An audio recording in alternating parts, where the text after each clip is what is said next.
Thank you SKN గారు and wish you good luck. And నా రాజా సాబ్ని మన అందరి ముందుకి తీసుకొస్తున్న డైరెక్టర్ మారుతి గారిని మాట్లాడుతుందిగా కోరుకుంటున్నాం. ట్రూ లవర్ గురించి అందరికీ తెలిసిందే. యాక్చువల్గా తమిళ్లో లవర్ అనే పేరు మీద రిలీజ్ అవుతుంది. నిన్న ఈవినింగ్ అక్కడ తమిళ్లో ప్రీమియర్స్ చేశారు. దానికి వచ్చిన రెస్పాన్స్ నిజంగా అమేజింగ్. బట్ నేను ఫస్ట్ టైం ఈ సినిమా చూసినప్పుడు నాకు ఏదైతే ఎగ్జైట్మెంట్ వచ్చిందో అదే ఎగ్జైట్మెంట్ నిన్న ట్విట్టర్లో ట్వీట్స్ ద్వారా చూడటం జరిగింది. అదే ఎక్స్పీరియన్స్ ఈ ఫిబ్రవరి 10న ప్రతి ఒక్కళ్ళు తెలుగు ఆడియన్స్ ప్రతి ఒక్కళ్ళకి వస్తుందని అనుకుంటున్నాను.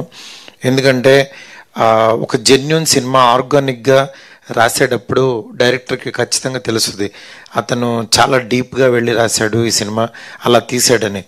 అంటే ఎక్కడా కూడా ఒక్క సీన్ కూడా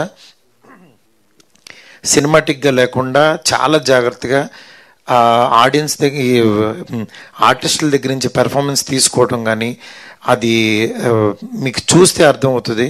ఈరోజు ఈ సినిమాని నిజంగా ఎందుకు ఇంత ప్రమోట్ చేస్తున్నాం, ఎందుకు జనంలోకి తీసుకెళ్ళాలనుకుంటున్నాం. ఒక తను బేబీ తీసిన, నేను ఒక పెద్ద సినిమా చేస్తున్నా, ఈ సినిమాని ఎందుకు ఆడియన్స్ తెలుగు ఆడియన్స్కి తీసుకురావాలనుకున్నాం అనేది మీరు రిలీజ్ అయిన తర్వాత చూస్తారు. డెఫినెట్గా చాలా మంచి సినిమా, అందులో డౌటే లేదు. ఇది కేవలం ఏంటంటే ఒక అమ్మాయికి ఇందాక వంశీ మాట్లాడుతూ యాక్చువల్గా బాయ్ థింగ్ అన్నాడు. యాక్చువల్గా గర్ల్స్కి నచ్చేది బాయ్ థింగ్సే, మళ్ళీ బాయ్స్కి నచ్చేది గర్ల్ థింగ్సే. అందుకని ఇద్దరు ప్యారలర్గా చూస్తారు కలిసి. ఈ సినిమా ఫ్యామిలీ కూడా ఎంటైర్ ఫ్యామిలీ కూడా కూర్చొని చూడొచ్చు. ఎక్కడ కూడా కొంచెం కూడా ఎక్కడ డిస్కంఫర్ట్ ఉండదు. అట్లాగే మన తెలుగు అమ్మాయి ఈ గౌరీప్రియ నిజంగా అద్దరగొట్టేసింది. ఒక ఫోన్ కట్టు ఏడుస్తూ మాట్లాడుతూ ఎన్ని రకాల పెర్ఫామ్ చేయాలో అంతా చేసింది. నిజంగా హ్యాట్స్ ఆఫ్.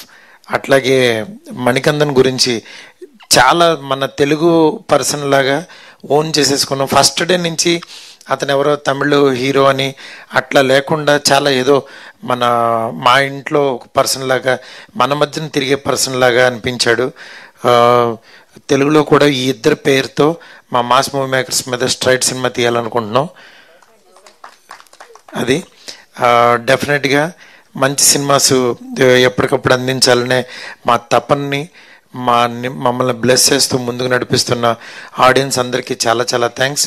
ఈ సినిమా రేపు ఈవినింగ్ ప్రీమియర్స్ పడితే ఇక్కడ, అట్లాగే 10th నుంచి యాక్చువల్లీ ఈ సినిమా థియేటర్లో ఉంటుంది. ఈ వ్యాలంటైన్స్ డేకి నేను అందుకే యాక్చువల్గా never forget this true lover in this Valentine's day అని పెట్టాను. ఎందుకంటే మనం నిజంగా మర్చిపోలేం. ఇప్పుడు మళ్ళీ ట్రైలర్ చూస్తుంటే నాకు మళ్ళీ 2 గంటల్లో మనల్ని తెలియకుండా వాళ్ళ వరల్డ్లోకి తీసుకెళ్ళిపోయారు.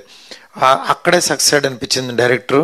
నిజంగా ప్రభు వ్యాస్ చాలా అద్భుతంగా డైరెక్ట్ చేశాడు. అతనికి ఈ ప్రొడ్యూసర్ యువరాజ్కి ఎంత మంచి పర్సన్స్ అంటే వాళ్ళందరూ కూడా వాళ్ళ నిజంగా కష్టపడిన దానికి ఫలితమే ఈరోజు ఈ ట్రూ లవర్కి వచ్చే పాజిటివ్ బజ్. డెఫినెట్గా ఈ సినిమాని చూడండి, ఈ టీంని అందరినీ ఎంకరేజ్ చేయండి. Thank you so much. Thank you so much sir. వాళ్ళిద్దరితో ఇంకో సినిమా చేద్దాం అనుకుంటున్నారు స్ట్రైట్గా అని చెప్పి అది కూడా అనౌన్స్ చేశారు. అంటే వ్యాలంటైన్స్ డేకి ఏమన్నా కొంచెం మాకు ఏదైనా అప్డేట్ ఇస్తారేమో అని. అసలు డైరెక్టర్ పట్టుకొద్దాం ముందు. అంటే దేనికోసం అంటే వాళ్ళిద్దరితో తీయాలి అని ఫిక్స్ అయ్యాం మేమిద్దరం. ఇది ఓకే సార్, ఇది కన్ఫర్మ్, ఇది ఓకే. మేము అడిగేది అది సార్. సరే అంటే ఫోర్స్ కొంచెం ఎక్కువగా వచ్చింది అడగమని. బట్ యా, అరే వస్తుంది రైట్ టైంలో